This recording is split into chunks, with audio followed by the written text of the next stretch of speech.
Hola, bienvenidos al día 36 de nuestra jornada espiritual Madrugando con el Espíritu Santo. El título de la lectura de hoy es Las riquezas y el cierre de la puerta de la gracia. Así pues, cualquiera de vosotros que no renuncia a todo lo que posee no puede ser mi discípulo. Lucas 14:33. A medida que nos aproximamos al tiempo del fin, es común encontrar personas con dudas sobre lo que tienen que hacer con sus posesiones. A través de la historia, encontramos a personas que se deshicieron de sus posesiones y emplearon el producto en la causa de Dios. En la historia cristiana, encontramos que las riquezas fueron empleadas para colaborar con las personas más necesitadas de la iglesia y en la obra misionera, financiando literatura y folletos, pero también encontramos casos donde el amor a las posesiones arruinó la vida de muchos. Donaciones de la iglesia primitiva. En el libro de los Hechos encontramos que los nuevos conversos al Evangelio de Cristo repartían sus riquezas entre ellos, ayudando así a los más necesitados. Muchos de los primeros cristianos fueron inmediatamente separados de la familia y de los amigos por causa del celo fanático de los judíos. Así que no había entre ellos ningún necesitado, porque todos los que poseían heredades o casas las vendían y traían el precio de lo vendido y lo ponían a los pies de los apóstoles, y era repartido a cada uno según que había de menester. Hechos 4:34-35. De acuerdo con White, esta generosidad de parte de los creyentes era el resultado del derramamiento del Espíritu. Los conversos al Evangelio eran de un corazón y de un alma. Un interés común los dominaba, a saber, el éxito de la misión a ellos confiada, y la codicia no tenía cabida en su vida. Su amor por los hermanos y por la causa que habían abrazado superaba a su amor por el dinero y sus bienes. Sus obras testificaban de que tenían a las almas de los hombres por más preciosas que las riquezas terrenales. Es exactamente en este contexto que nos encontramos con Ananías y Zafira. Ellos habían prometido a Dios la venta de un inmueble, pero por un momento oyeron las codiciosas palabras del enemigo y perdieron la suave influencia del Espíritu. Conversaron entre ellos sobre el asunto y resolvieron no cumplir la promesa, y así sustrajeron dinero del precio, mintiendo y tratando de engañar a Dios y a la iglesia. Ellos decidieron deliberadamente vender la propiedad y pretender dar todo el producto al fondo general, cuando en realidad se guardarían una buena parte para sí mismos. Así se asegurarían el derecho de vivir del fondo común y al mismo tiempo ganarían alta estima entre sus hermanos. El episodio ocurrido con ese matrimonio es un ejemplo de lo que podrá ocurrir con nosotros si mantenemos en nuestro corazón un apego excesivo a la riqueza. Este ejemplo del aborrecimiento de Dios por la codicia, el fraude y la hipocresía no fue dado como señal de peligro solamente para la iglesia primitiva, sino para todas las generaciones futuras. Donaciones en el movimiento millerita. Maxwell en su libro menciona que justo antes del año 1844, en la fecha fijada para la venida de Jesús, muchos fueron conmovidos a entregar sus posesiones. Claramente aceptaron el llamado de Cristo: cualquiera de vosotros que no renuncia a todo lo que posee no puede ser mi discípulo. Este grupo de adventistas que esperaban la venida de Jesús experimentaron un verdadero reavivamiento, a tal punto que hicieron cosas extraordinarias. Su mayor anhelo era predicar el Evangelio para que muchos se arrepintieran, porque Cristo venía muy pronto.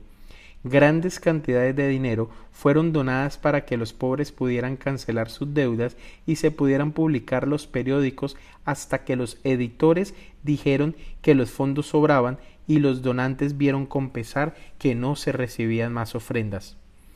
Sin embargo, algunos pueden pensar que actuaron así porque sabían el momento exacto del inminente retorno de Cristo. Pero el punto en cuestión no era el regreso de Cristo, sino el sentido de misión producido por el Espíritu Santo, que permeaba el corazón y la mente del pueblo. Las donaciones eran realizadas para que las literaturas llegasen a un mayor número de personas. La abnegación, causada por la presencia del Espíritu Santo, impulsaba a los milleritas a colocar a disposición sus propiedades y bienes y aplicarlos en la predicación del Evangelio. Hoy también vivimos ante la expectativa de la segunda venida. Sin embargo, difícilmente presenciamos donaciones significativas y el motivo es simple: todavía nos falta la unción del Espíritu. Donaciones en el tiempo del fin.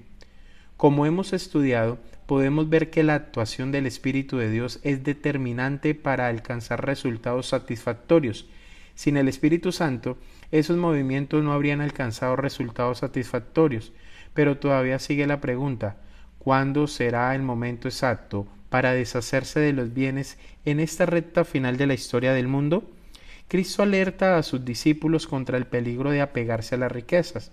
De cierto os digo que difícilmente entrarán un rico en el reino de los cielos. La Biblia no condena al rico porque es rico, no declara que la adquisición de riquezas sea un pecado. En ningún momento el Maestro está oponiéndose a los ricos o negándole la salvación. De hecho, la riqueza es un don de Dios y Él es quien da el poder para hacer las riquezas. Es el amor al dinero que la palabra de Dios denuncia como la raíz de todos los males. La riqueza solo es una posesión peligrosa cuando es colocada en competición con los tesoros celestiales. Sin embargo, ahora es cuando nuestros hermanos deberían estar reduciendo sus propiedades en vez de aumentarlas. Estamos por trasladarnos a una patria mejor, a saber, la celestial. No seamos pues moradores de la tierra, sino más bien reduzcamos nuestras cosas a la menor cantidad posible. Ha llegado el tiempo para reducir nuestras posesiones. Tenemos que hacerlo antes que salga el decreto que prohibirá a los hombres comprar o vender. Sabemos que este decreto es anterior al tiempo de angustia. La palabra profética señala lo siguiente: en el tiempo de angustia, de nada valdrán a los santos las casas ni las tierras, porque entonces tendrán que huir delante de turbas enfurecidas, y en aquel entonces no podrán deshacerse de sus bienes para hacer progresar la causa de la verdad presente. Me fue mostrado que la voluntad de Dios es que antes que venga el tiempo de angustia, los santos se libren de cuanto los estorbe y hagan pacto con Dios por medio de sacrificio. Así como fue en la época de la iglesia primitiva, nuestro único y mayor anhelo debe ser buscar el Señor y ser ungidos por su Espíritu. Solamente con ese poder de lo alto tendremos claridad para tomar decisiones correctas, y en los tiempos apropiados, Dios, en todos los periodos de la historia, utilizó material humano para llevar su obra de salvación al mundo. Todavía hoy tenemos este privilegio de ser partícipes en la conclusión de este ministerio. Dios ha dispuesto que la proclamación del Evangelio dependa de las labores y dádivas de su pueblo. Las ofrendas voluntarias y el diezmo constituyen los ingresos de la obra del Señor. Hoy tú eres libre para elegir seguir la proclamación de Cristo en su palabra en las primeras horas de la mañana, o seguir el programa del enemigo de Dios fuera de la palabra. Recuerda que no eres libre para elegir las consecuencias de tu decisión. ¿Acaso compensará colocar a la palabra de Dios un segundo o en un tercer lugar en tu escala de prioridades? El día en que Dios no es lo primero es un día perdido. Solamente la palabra de Dios, escondida en el corazón, puede detener el dominio del pecado. Guarda en tu corazón: los siervos de Dios, dotados de poder de lo alto, iluminados sus rostros, irradiando santa consagración, saldrán a proclamar el mensaje del cielo. Muchos alababan a Dios, los enfermos eran sanados y se efectuaban otros milagros. Se advertía un espíritu de oración como lo hubo antes del gran día de Pentecostés.